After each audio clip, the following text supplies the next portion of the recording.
刘宇一直很好，刘宇就是像一个模范一样啊，每次排练的时候带着大家一起去做到标准，而且他因为大家都明白，一个团体的练习其实它是需要一起进行的，它不是说一个人学完就 OK，然后另外一个人那什么，它是需要11个人一起来练习，所以其实刘宇是属于比较快就掌握了，但是他为了整个团队，他必须要和大家一起不停的练习。赞多真的很辛苦因为在整个的排练过程当中，他一直在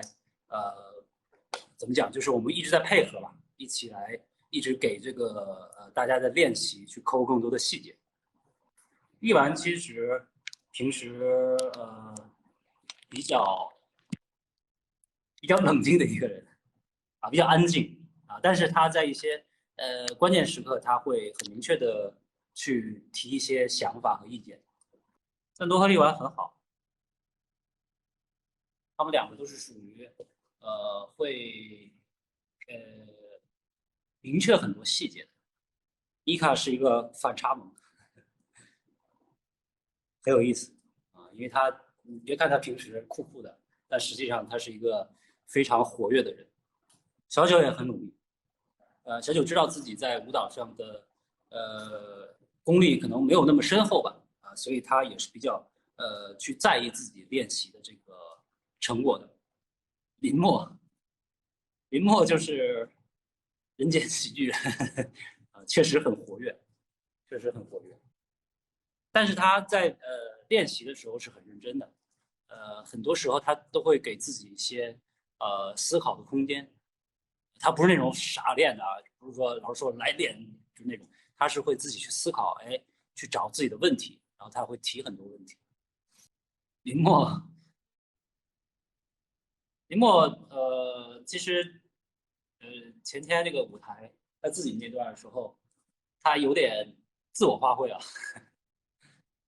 当时说想给我一个惊喜，博老师那一定是一个模范，而且博老师，呃，作为队内的这个副队长嘛，他平时承担的很多责任都很多，而且他是一个非常细致的人对很多站位然后对一些动作其实他都会问的比较细致。张家远，张家远是个活宝因为之前在《明日之子》的时候有接触过他当时觉得挺高冷的，因为当时他都是大提琴嘛，然后不太会也不是当时他是吉他，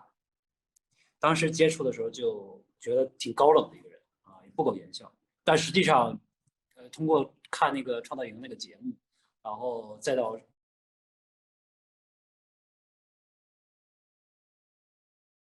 Patrick 很有意思Patrick 是一个对自己要求很严格的人就是他会希望自己无时不刻都是接近完美的所以经常会跳完一遍之后就会过来问我，哎，老师，我这样行不行？然后会给他指很多需要在怎么讲，就是练习的部分。周柯宇其实很辛苦因为大家都知道他个子很高嘛，然后他又胳膊长腿长，跳起舞来就是整个幅度很大，但为了和整体的团队有一个配合，他有些地方是必须要压低那个身高才可以，所以周柯宇其实很辛苦。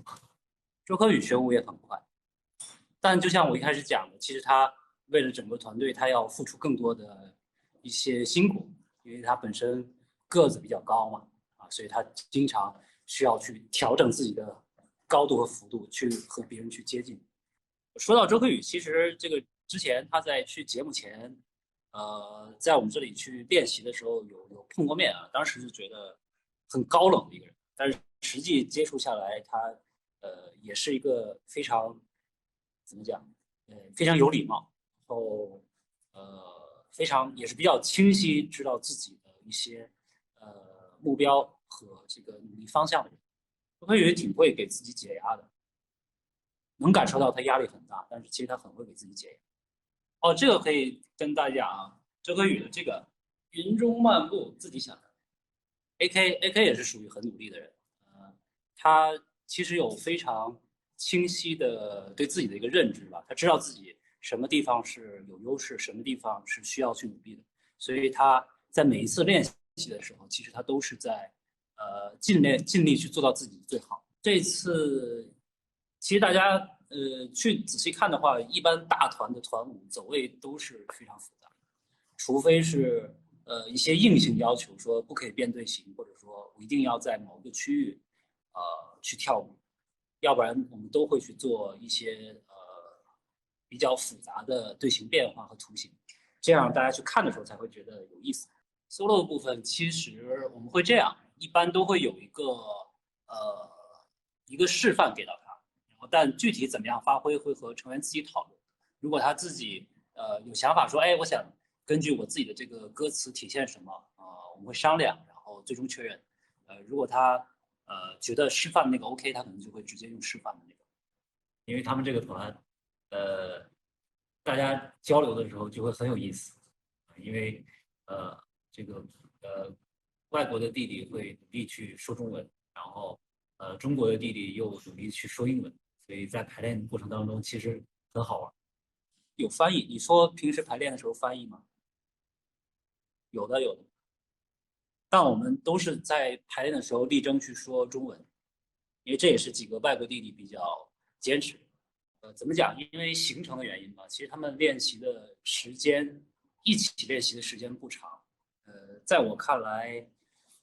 其实需要更多时间，但是很多时候没办法啊，一些行程的安排，然后再加上成员个别可能有时候会有伤病啊，或者说一些其他情况，其实集体练习时间不是很长。但总之希望大家能够多多支持 Into One，好吗？因为我觉得他们是